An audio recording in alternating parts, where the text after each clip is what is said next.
Hey everybody, it's Jason Blaha with Ice Cream Fitness here. And once again, it is time for the Gear Talk with Jason series. And today I'm going to do something a little different. But hold on, let me give you guys a bicep shot first.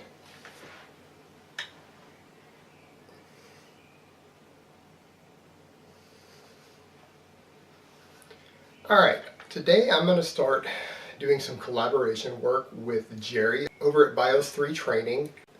He has been a top level competitive bodybuilder. He still coaches other bodybuilders for prep, and he's one of the few other channels that is actually open about the discussion of performance enhancing drugs and anabolics. Now, as most of you know, on YouTube most people just go on and on, oh, I'm natural, I'm a lifetime natural, even if they aren't. And all this discussion is natural talk, but we're starting to see people finally come out, and a lot of people are saying, oh, Jason, you're the first one to talk about this. I'm actually not. I've seen Dura do it before, as well as Clint Darden. So there's two others who started this before I did. And then since I've started doing it, Mark Lobliner started talking a little more about it. And then Jerry over at Bios3Training has started talking about it. And so I think it's important for those of us who are willing to discuss these topics to have dialogue with each other so that the different people listening can get the different opinions and different viewpoints, because while we have a huge amount of overlap on what we agree on, we have a few points we don't always agree on. And I think it's very good for those trying to get information and to get an education and understanding on the topic that they need to hear the different viewpoints, and I think that's important. Now, I'm going to do this as a video response for a video Jerry did just a couple days ago, and I'm going to link it right here, and then I think he'll go ahead and accept the video response, so we should see that within the next day. He raised a point discussing casual use, and as all of you guys know, I am not a fan of casual use, and I want to just kind of touch upon the points he made and give my own take on it, because we fully agree there. First of all, for people who are under about 21, your endocrine system is not done developing. I generally do not advocate the use of any sort of anabolics. And I don't care whether it's normal steroids, pro-hormones, whatever, anything to where you're messing with your endocrine system, even T3. And the reason for that is because your endocrine system is not done developing, and you are going to run a risk of doing some long-term damage to things like your thyroid or to your testicles and other things. And you're going to be potentially shut down because you started tampering with exogenous hormones before all of your glands and your endocrine system is done fully developing. And it's generally not worth the risk, in my opinion, unless you're going to make a living off of your athletic performance or your physique. And you have a real shot of doing so, that you're not some guy who's 19 and doesn't have a scholarship and going, oh, I'm going to juice and get into the NFL. Well, you're living in a fucking dream world if that's what you think. Or if you jump up and you say, well, I'm going to start juicing now and go pro as a bodybuilder, when you've never even done a natural show, you haven't competed yet. You've never even dieted down contest lean. Again, you're probably not going to get there. So I'm talking about people with real chances of achieving these goals, people who are actually contenders. Now, the other thing that needs to be brought up is the point of discipline and paying your dues. All right, we have a person who had sent him an email, and he and I discussed this back and forth before he did this video. We talked about it a little bit in private messages. And this guy saw my video on the fat-burning properties of Trenbolone and then thinks, well, hey, I'm 30% body fat and struggling to lose weight, so I'm wondering if I should go on Trenbolone to melt some fat off. And let's look at the reality of this. First of all, if you're 30% body fat, it is insanely easy to get down to 20% or lower. It is insanely easy. It is literally a matter of just having a little bit of discipline with your diet, changing what you eat a bit, eating a little more protein, eating more satiating food, and working out on a regular schedule. Going in and doing some weightlifting, doing a little cardio. It is actually very easy and takes a minimal amount of discipline to achieve that. Versus injecting Trenbolone acetate, which, as Jerry also pointed out, this particular compound is a very high side effect drug. Trenbolone is not for the novice steroid user. It is very high side effect. It's very good at what it does.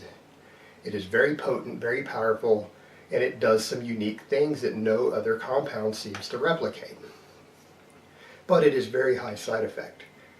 And someone who isn't even disciplined enough to get to the gym regularly or can't deal with a little bit of hunger cravings to get down under 30% body fat, there is no way they're going to put up with the side effects of trenbolone.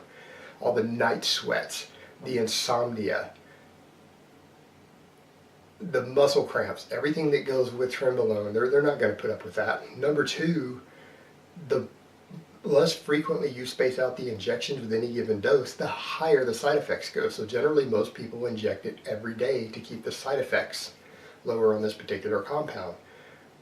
And again, it has been pointed out, if you're not disciplined enough to follow a basic diet and a basic training protocol, there's no way you're going to do a painful intramuscular injection every single day for the next 3 months. And then on top of that, yes, trenbolone has some fat burning properties, but it's not going to take you from 30% body fat down to 15% body fat doing what you're already doing as far as your diet and your training. It might drop over the course of 3 months. Trenbolone on its own might change your body fat about 3%. So you'd be putting yourself through all of this to go from about 30% body fat to about 27% body fat. Maybe, and I think that would be a realistic expectation of what it would potentially do. And then when you come off of it, if you keep your lifestyle the same, you're going to regain the fat that you lost, because the properties pretty much disappear within a week of your last injection. And in fact, when people are on trenbolone, they look like a different person when they come off. You do not keep the benefits of it. It clears the system fast, and the look and the benefits that it gives you fade really, really fast. So for someone to think that this is a fix for that is just insane. They need to work on their diet and their training, which comes back to the whole point of casual use. And this is something Mark Lobliner mentioned. He had said, and he and I had discussed this, and he talked about this in the video, that we're all coming from the last generation of bodybuilders and the last generation of gear users. And it has become a lot more casual today. And the generation we grew up with, the last generation of guys, as Mark Lobliner said, that if you started juicing before you were ready and before you had paid your dues, they would kick your ass. They'd beat the shit out of you. Those guys would beat you up. If you trained at their gym and you started juicing when you were still a weak pussy, they would kick your ass. And that's his experience. And my experience is that they didn't kick our asses, but they would make fun of the people. Like, they would actually make fun of them in the weight room. The older guys, the old school guys who were in their 30s and 40s who were on gear back when I was in my early 20s, would basically come and tell us anybody who starts using gear before they can bench 300, squat 400, and deadlift 500 as a bodybuilder was a weak-ass pussy who hadn't paid their dues, and that they weren't even a real man. And so then the guys who would start juicing, who were only benching 225 and stuff like that, you know, on their first cycle, those guys would come and make fun of them and mock them and call them a pussy and stuff while they're trying to work out. And they had no respect for them. And it seems like we've lost that to some extent. People have, it's become more casual, and people who just want a beach body are using steroid cycles and stacks that I would think would be the stack a top NPC competitor would use going for his pro card, and they're doing this just to look good at the beach. And that's really bullshit, and people don't understand the commitment involved, that these are very powerful hormones, these are powerful drugs, and using them as a commitment, because there will be long-term effects to you, and they really are in a lot of ways a lifetime commitment. Now, Jerry believes more in cycling, and I'm a blasting and cruising guy. I think that once you go on, you stay on. But even with the cycling, as he's talking about, every single time you do a cycle, there's the risk of shutdown. And the younger you start, the higher the chance. And we're all going to get shut down eventually. And we're all going to want to be on HRT at some point, whether it's 30, 40, 50 years old, if we want to continue to make gains. But by doing that, you're going to push that down to a younger age. And so it really is a serious commitment. And people don't take it seriously enough. And they're trying to use it as a shortcut, when in reality, the last generation, what they taught us is that they were really just the icing on the cake, that your training and your nutrition and building a foundation was everything, and then you used the gear to take yourself up to the next level. When you had everything else right, this was for people who had very serious goals, when you wanted to go up to the next level and take your stuff up that next step. It wasn't seen as a shortcut, it was seen as a necessity, because if you wanted to go beyond the natural limits, there's no other option. You have to be chemically enhanced. But in previous generations, it was never seen as a shortcut.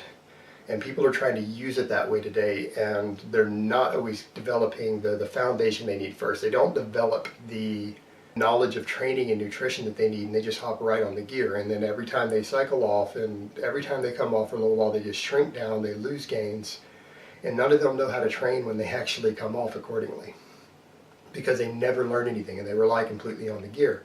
And therefore they have to use higher doses than they need to achieve the same results. They have to spend more money, endure more side effects to get from point A to point B, because they're not doing everything right. They don't know how to train and eat correctly, and therefore they need twice as much gear to get the same amount of muscle or to lose the same amount of fat as they would if they were just doing things correctly. So people not paying their dues actually has some negative effects in their long-term results, even using this stuff. Alright, this video is starting to run on a little long. I don't want to jump into the whole debate with the equipoise and the DECA and everything that Jerry brought up this time, because this video is going to run way longer than I want if I do that, other than I will say that actually those are my two favorite compounds. Nandrolone and Boldenon have always been my favorites. Those have always been my two workhorses. But that's really all I have to say on that today. I hope it has been informative, and I will talk to you next time.